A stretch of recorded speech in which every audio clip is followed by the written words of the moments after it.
hello' everyone সকলোকে স্বাগতম আন এটা নতুন ভিডিঅ' লৈ এইটো ভিডিঅ'ত আজি আমি আলোচনা কৰিম ক্লাছ 9ৰ এনুৱেলি পৰীক্ষাৰ বাবে বিজ্ঞান বা জেনাৰেল সায়েন্স সাবজেক্টৰ সিলেবাস এই বিজ্ঞানৰ পৰা এনুৱেলি পৰীক্ষা তোমালোকৰ কি চেপ্টাৰ আহিব সেইখিনি এইটো ভিডিঅ'ত আলোচনা কৰা হৈছে সো ষ্টুডেন্টস তোমালোকে ভিডিঅ'টো স্কিপ নকৰাকৈ শেষলৈকে চাই থাকিবা আৰু যদি এতিয়াও চেনেলটো সাবস্ক্ৰাইব কৰা নাই চেনেলটো সাবস্ক্ৰাইব কৰি দিবা কাৰণ এইটো চেনেলত তোমালোকে ক্লাছ 9ৰ সকলো সাবজেক্টৰ কমন ভিডিঅ' পাবা আৰু লগতে দৈনন্দিন তোমালোকৰ ক্লাছৰ ভিডিঅ'বোৰ ইয়াত পাই থাকিবা সো চেনেলটো সাবস্ক্ৰাইব কৰি ৰাখা ইয়াত তোমালোকে দেখা পাইছা যে ক্লাছ 9ৰ বছৰেকীয়া পৰীক্ষা 2026 জেনাৰেল সায়েন্স সিলেবাস বিজ্ঞানত কি আহিব কি চেপ্টাৰ আহিব আৰু ইয়াত তোমালোকৰ এছামিছ মিডিয়ামৰ লগতে ইংলিশ মিডিয়াম দুয়োটাৰে সিলেবাস ইয়াত আলোচনা কৰা হৈছে ভিডিঅ'টোত সো তোমালোকৰ এইখন দেখা পাইছা এইখন তোমালোকৰ অফিচিয়েল সিলেবাস হয় সেবাই দিয়া সিলেবাস হয় মই দিয়া নহয় ক্লাছ 9 তোমালোকৰ এনুৱেলি পৰীক্ষাৰ টোটাল নম্বৰ থাকিব 100 নম্বৰ থাকিব 5 মাৰ্ক তোমালোকৰ 30 সময় কিমান থাকিব 3 আৱাৰ্ছ অৰ্থাৎ 3 ঘণ্টা তোমালোকৰ সময় থাকিব তোমালোকৰ পৰীক্ষাত লিখিব লাগিব 90 মাৰ্কছৰ আৰু 10 মাৰ্কছ তোমালোকৰ প্ৰেক্টিকেল হ'ব প্ৰেক্টিকেল বা এছাইনমেন্ট হ'ব এতিয়া চাম তোমালোকৰ কি চেপ্টাৰ আহিব ঠিক আছে তোমালোকৰ চেপ্টাৰ 1 আহিব মেটাৰ ইন আৱাৰ সাৰাউণ্ডিংছ ঠিক আছে তোমালোকৰ এইটো তোমালোকে দেখা পাইছা এনুৱেলিত আহিব এনেকৈ টিক মাৰ্ক দিয়া আছে যোনটো টিক মাৰ্ক দিয়া আছে সেইটো তোমালোকৰ পৰীক্ষাত আহিব যেনেকৈ এইটো চেপ্টাৰ 3 নম্বৰ চেপ্টাৰটো তোমালোকৰ ইয়াত টিক মাৰ্ক দিয়া নাই অৰ্থাৎ এইটো হাফিয়েলিত অহা নাছিলে ইয়াত টিক মাৰ্ক দিয়া আছে অৰ্থাৎ এইবোৰ সকলোৱে কি হ'ব তোমালোকৰ পৰীক্ষাত আহিব এতিয়া 1 নম্বৰ চেপ্টাৰটো মেটাৰ ইন আৱাৰ সাৰাউণ্ডিংছ এইটো অসমীয়াত কি হয় অসমীয়াৰ চেপ্টাৰ 1 আছে তোমালোকৰ যে অধ্যায় 1 আমাৰ চাৰিওফালৰ আমাৰ চাৰিওকাষৰ বস্তুবোৰ এই পাৰ্টটো তোমালোকৰ পৰীক্ষাত আহিব এতিয়া নেক্সট কি আছে চেপ্টাৰ 2 দিয়া আছে ইজ মেটাৰ এৰাউণ্ড আস পিয়ৰ এইটো তোমালোকৰ পৰীক্ষাত আহিব 3 নম্বৰত আছে এটমছ এণ্ড মলিকিউলছ এইটো আহিব তাৰপিছত তোমালোকৰ ষ্ট্ৰাকচাৰ্ছ অফ দ্য এটম এইটো আহিব তাৰপিছত তোমালোকৰ আছে the fundamental unit of life এইটো আহিব 1 পৰা 5 লৈকে আমি চালো আহিব এতিয়া আমি অসমীয়াত চাম 1 পৰা 5 লৈকে কি দিয়া আছে যেনেকৈ দ্বিতীয় নম্বৰত দিয়া আছে আমি প্ৰথমটো চাইছো এইটো তোমালোকৰ পৰীক্ষাত আহিব বুলি গম পাইছা তোমালোকে অধ্যায় 2 আহিব আমাৰ চাৰিওকাষৰ পদাৰ্থবোৰ বিশুদ্ধ নে এইটো তোমালোকৰ এনুৱেলি পৰীক্ষাত আহিব তাৰপিছত তোমালোকৰ অধ্যায় 3 অণু আৰু পৰমাণু এইটো আহিব এইবোৰ চেপ্টাৰৰ পৰা প্ৰশ্ন আহিব আৰু বিজ্ঞান কেনেকৈ পঢ়িলে তোমালোকে 99% কমন পেলাব পাৰিবা তাৰপিছত তোমালোকৰ কমন কোৱেশ্চন এনসাৰৰ ভিডিঅ' মই তোমালোকক আজিয়ে দিম তোমালোকে চেনেলটো সাবস্ক্ৰাইব কৰি বেল আইকনটো দবাই ৰাখিবা কাৰণ ভিডিঅ'টো দিয়াৰ লগে লগে যাতে তোমালোকে পাই যোৱা যেহেতু বেছি সময় নাই তোমালোকৰ বহুতৰে পৰীক্ষা আৰম্ভ হৈছে নাইবা কাৰবা হ'ব 2 দিনৰ ভিতৰতে ঠিক আছে সো তৃতীয় নম্বৰ চেপ্টাৰটো আহিব অণু আৰু পৰমাণু আৰু এই চেপ্টাৰবোৰৰ পৰা কি বস্তু ইম্পৰ্টেন্ট অহাৰ সম্ভাৱনা বেছি আছে সেইবোৰৰ বিষয়ে মই তোমালোকক ভিডিঅ' সন্ধিয়াৰ ভিতৰতে তোমালোকে পাই যাবা অধ্যায় 4ত কি আছে পৰমাণুৰ গঠন তাৰপিছত অধ্যায় 5ত আছে জীৱৰ মৌলিক একক এইবোৰ পাৰ্ট তোমালোকৰ আহিব এতিয়া আমি নেক্সট ইংৰাজীত চাম কি আছে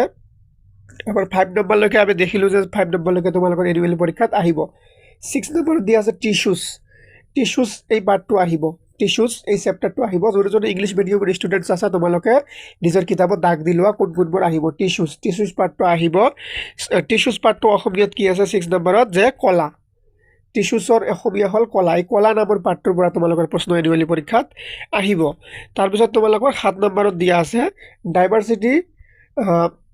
ইন কি কৈছে ডাইভাৰ্চিটি ইন লিভিং অৰ্গানিজমছ এই পাৰ্টটো তোমালোকৰ এনুৱেলি পৰীক্ষাত আহিব ঠিক আছে তাৰপিছত 8 নম্বৰত দিয়া আছে মোশন পাৰ্টটো তোমালোকৰ চেপ্টাৰটো পৰীক্ষাত আহিব সো এই 7 আৰু 8 নম্বৰ চেপ্টাৰটো অসমীয়াত কি আছে এটা আমি এবাৰ চাই লম 7 নম্বৰত দিয়া আছে 7 নম্বৰ অধ্যায় জীৱৰ বিচিত্ৰতা তোমালোকৰ 80 নম্বৰ পেজত আছে এইটো তোমালোকৰ পৰীক্ষাত আহিব আৰু 8 নম্বৰ অধ্যায়ত আছে গতি ইংৰাজীত কোৱা হয় মোশন অধ্যায় 8 মোশন বা অসমীয়াত গতি এই পাঠটো তোমালোকৰ পৰীক্ষাত আহিব অৰ্থাৎ আমি এতিয়ালৈকে দেখা পালো যে তোমালোকৰ 1 পৰা 8 নম্বৰলৈকে এটা পাঠো বাদ দিয়া নাই গোটেইকেইটা আহিব আৰু এতিয়া আমি বাকিকেইটা চাই লম কোনটো আহিব নে নাই গোটেইকেইটা আমি চাই লম তাৰপিছত এতিয়া তোমালোকৰ 9 নম্বৰত দিয়া আছে কি 9 নম্বৰত দিয়া আছে force and laws of the motion এই পাৰ্টটো তোমালোকৰ আহিব force and law of the motion এই চেপ্টাৰটো তোমালোকৰ পৰীক্ষাত আহিব অৰ্থাৎ ইয়াৰ পৰা প্ৰশ্ন আহিব 9 নম্বৰটো অসমীয়াত কি আছে আমি দেখি ল'ম এবাৰ 9 নম্বৰত দিয়া আছে বল আৰু গতি বিষয়ক সূত্ৰসমূহ এই বল আৰু গতি বিষয়ক সূত্ৰসমূহ পাৰ্টবোৰ ইম্পৰ্টেণ্ট হয় ইয়াৰ পৰা প্ৰশ্ন তোমালোকৰ পৰীক্ষাত আহিব এতিয়া তোমালোকৰ 10 নম্বৰত কি আছে গ্ৰেভিটেশ্যন এই পাৰ্টৰ পৰা তোমালোকৰ পৰীক্ষাত আহিব ইংলিছ মিডিয়ামৰ ষ্টুডেণ্টছবোৰ তোমালোকৰ কিতাপত দাগ দি ৰাখিবা আৰু অসমীয়া মিডিয়ামৰ ষ্টুডেণ্টছবোৰ তোমালোকৰ নিজৰ নিজৰ কিতাপত দাগ দি ৰাখিবা কোনবোৰ চেপ্টাৰ তোমালোকৰ পৰীক্ষাত আহিব অৰ্থাৎ এইবোৰ চেপ্টাৰৰ পৰীক্ষা প্ৰশ্ন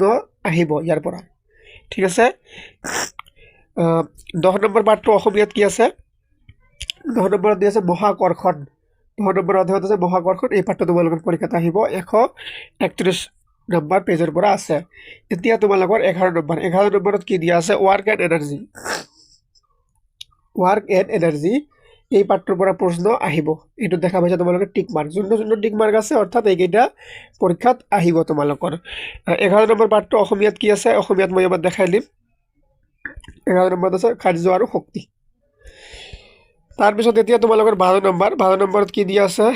12 নম্বৰত দিয়া আছে তোমালোকৰ সাউন্ড অৰ্থাৎ শব্দ অসমীয়াত সাউন্ডক শব্দ বুলি কয় এই সাউন্ড শব্দটোৰ পৰা ভালেকেইটা প্ৰশ্ন আহিব আৰু এইটো তোমালোকৰ এনুৱেলি পৰীক্ষাত সিলেবাছত আছে এইটো তোমালোকৰ 12 নম্বৰত দেখা পাইছা শব্দ এতিয়া 13 নম্বৰত কি দিয়া আছে 13 নম্বৰ অধ্যায়ত দিয়া আছে আমি অসুস্থ কিয় হওঁ এইটো পাৰ্টত তোমালোকৰ পৰীক্ষাত আহিব নে নাই আমি ওপৰত দেখি ল'ম এইখন হৈছে তোমালোকৰ সিলেবাস 13 নম্বৰত দিয়া আছে হোৱাই ডু উই ফল ইল এই পাৰ্টটো তোমালোকৰ পৰীক্ষাত আহিব নিশ্চয় আৰু 14 নম্বৰ পাৰ্টটো আহিব নেচাৰেল ৰিসোৰ্সেছ এইটো আহিব ইয়াৰ পৰাটো প্ৰশ্ন আহে আৰু 15 নম্বৰত দিয়া আছে ইমপ্ৰুভমেন্ট ইন ফুড ৰিসোৰ্সেছ 15 নম্বৰ পাৰ্টত কি আছে ইমপ্ৰুভমেন্ট ইন ফুড ৰিসোৰ্সেছ এইটো তোমালোকৰ পৰীক্ষাত আহিব এতিয়া আমি বাকি কেইটা পাৰ্ট অসমীয়াত কি হ'ব আমি দেখি ল'ম যে আমি সিলেবাসত দেখা পালো যে তোমালোকৰ 13 নম্বৰ 14 নম্বৰ আৰু 15 নম্বৰ এই তিনিটা পাৰ্ট তোমালোকৰ পৰীক্ষাত আহিব 13 নম্বৰত আছে কি আমি অসুস্থ কিয় হওঁ 14 নম্বৰত আছে প্ৰাকৃতিক সম্পদ ইম্পৰ্টেন্ট ইয়াৰ পৰা প্ৰশ্ন আহে 15 নম্বৰত দি আছে খাদ্য সম্পদৰ উৎকৰ্ষ সাধন ইয়াৰ পৰাও প্ৰশ্ন আহে কিন্তু এইটো পাৰ্টৰ পৰা প্ৰশ্ন বেছি আহে ঠিক আছে এতিয়া তাৰে ভিতৰত তোমালোকৰ যোনটো পাৰ্ট হৈ গৈছে সেইকেইটা বস্তু তোমালোকে আগত ৰিভিজন কৰি ল'বা আৰু তাৰ ভিতৰত তোমালোকৰ যোনবোৰ পাৰ্ট তোমালোকক নিজকে সহজ বুলি অনুভৱ হয় সেইবোৰ বস্তু আগত ভালকৈ পঢ়ি ল'বা এনেকুৱা নহয় যে গোটেইকেইটা পঢ়িব লাগিব যিমানকেইটা পাৰা তোমালোকে ভালকৈ পঢ়ি যাবা বেছি সময় নাই আৰু তোমালোকে মোৰ চেনেলটো সাবস্ক্ৰাইব কৰি ৰাখিবা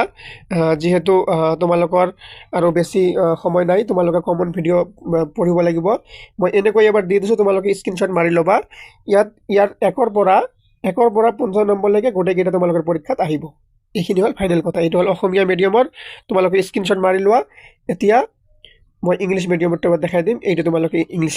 স্ক্ৰীনশ্বট মাৰি ৰাখি দিয়া যে 1ৰ পৰা 15 নম্বৰলৈকে গোটেইখিনি তোমালোকৰ পৰীক্ষাত আহিব সো ধন্যবাদ সকলোকে